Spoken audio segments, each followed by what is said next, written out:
yung gagawin natin na ano, na homemade pang tambaw sa gamot sa ubo. Yan. May lemon, isang lemon, dalawang sibuyas kasi maliliit lang po yung sibuyas. Katamtaman na laki ng luya at saka dalawang ano ng bawang. Yung dalawang ano bang tawag doon? Dalawang buo. Dalawang buo. So, ayan guys. Anuhin na natin. Hiwa-hiwain na natin. Nabalatan ko na yan. Kasi matagalan tayo pag hindi natin balatan. So, ayan. Umpisahan na natin. So, ayan. Umpisahan na natin maghiwa. So, dito ko ilalagay sa honey, kalahating honey, lalagyan ko na. Yan. Yan yung honey na ilalagay ko dito. Kalahati.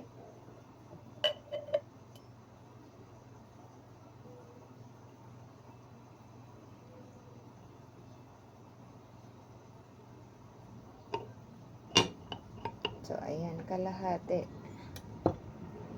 Kalahati.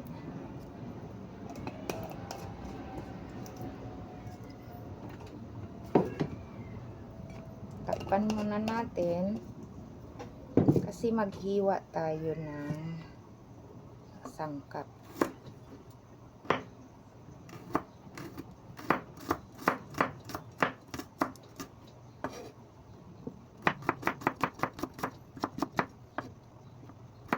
Maganda to sa gamot ng mga bata. Sa mga batang inuubo. Tanggal talaga ang ubo nito. Ganun lang ginagawa ko sa mga bata. Pinakainom ko sa kanila. Hindi na yung gamot. Ito na. Kaya subukan nyo din.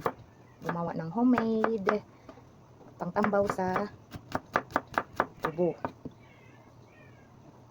Maaga akong nagising. Ngayon it's Sunday. Maaga akong nagising kaya akala ko bukas yung ukay-ukay. Eh, wala pa pala.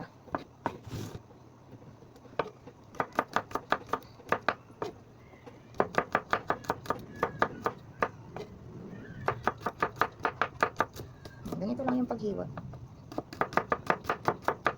Basta mahiwa siya.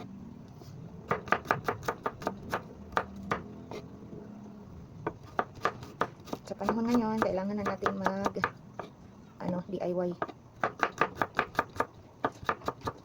Gamot sa ubo.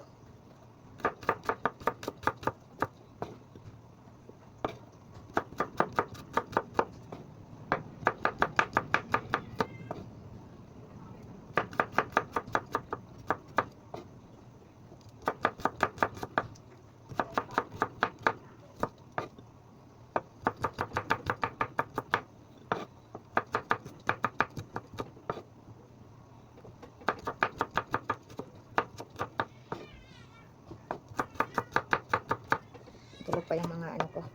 Nalagay muna natin dito. Next natin is bawang. Ito na, oh.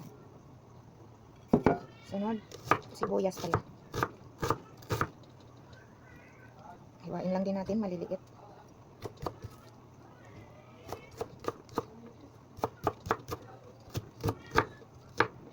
Wala akong malalaking sibuyas. Dati, isang piraso lang inano kong sibuyas.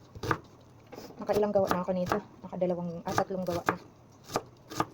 Tatlong gawa. Hindi naman na inuubo yung mga anak ko. Ito lang pinapainom namin. Kalahating kutsara or isang kutsarita. Umaga, tsaka gabi. Pero once lang namin pinapainom. Sa gabi lang po. So, ito na. Yung sibuyas. Halo-halo lang yan mamaya. Luya naman.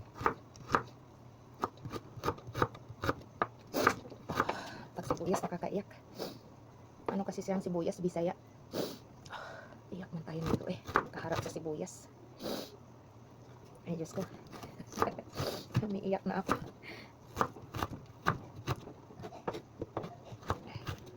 Ano yung sibuyas, sobrang tapang. Tulo yung ano ko nito.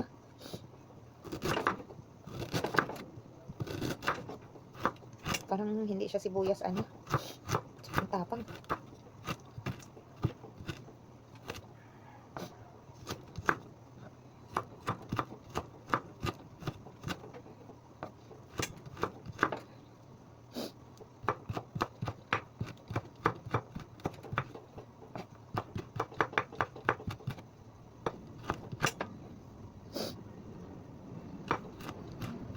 Sobrang init din, guys.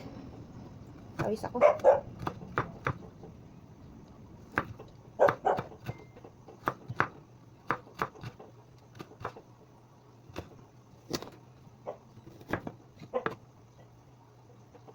Ayan, ilagay natin dito.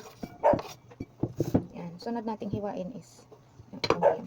Ganun muna natin para ano yung kanyang juice. Pipigaan ko lang to, guys. Ipipiga ko lang to. Yan, gulong-gulong muna para magkatas. So, ayan na. Hiwain na natin.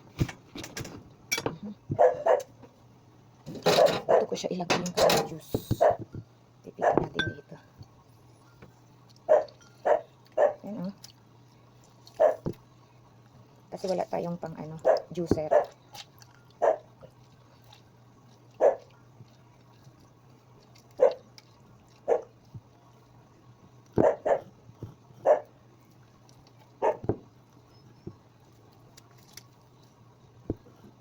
Ayan.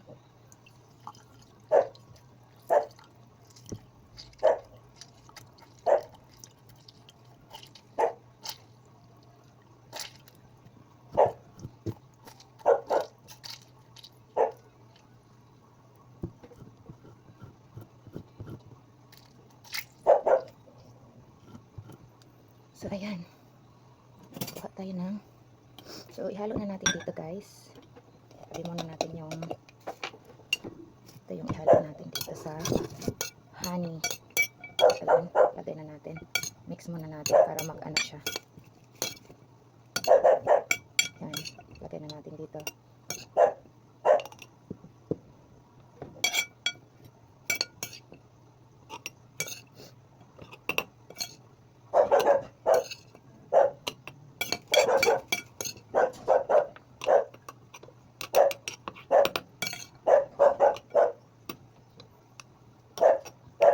Hindi na bumababa. Pag nauna yung mga sangkap, hindi na matulak sa baba.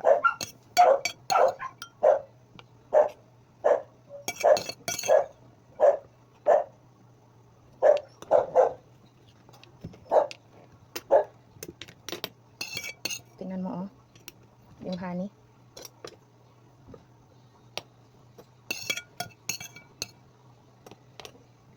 Yan, isang ganito lang talaga ang magagawa mo. So, ayan na. Next, ilalagay natin yung lemon.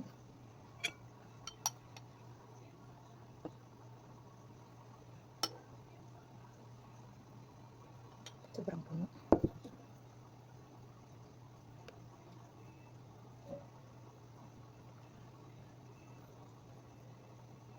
Hindi naman yung nasobrahan ko yata paglagay ng honey. Hindi na kasya yung aking lemon.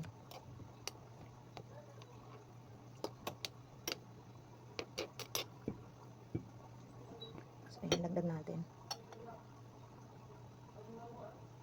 So, ganun lang, guys. Ito na, nakagawa na tayo ng gamot sa ubo. So, leave for 24 hours. Pwede na siya mainom bukas. Ayan, pwede na siya. So, thank you for watching. Sana po magustuhan nyo ang aking DIY na gamot sa ubo. Maraming salamat, mga kababayan. Goodbye!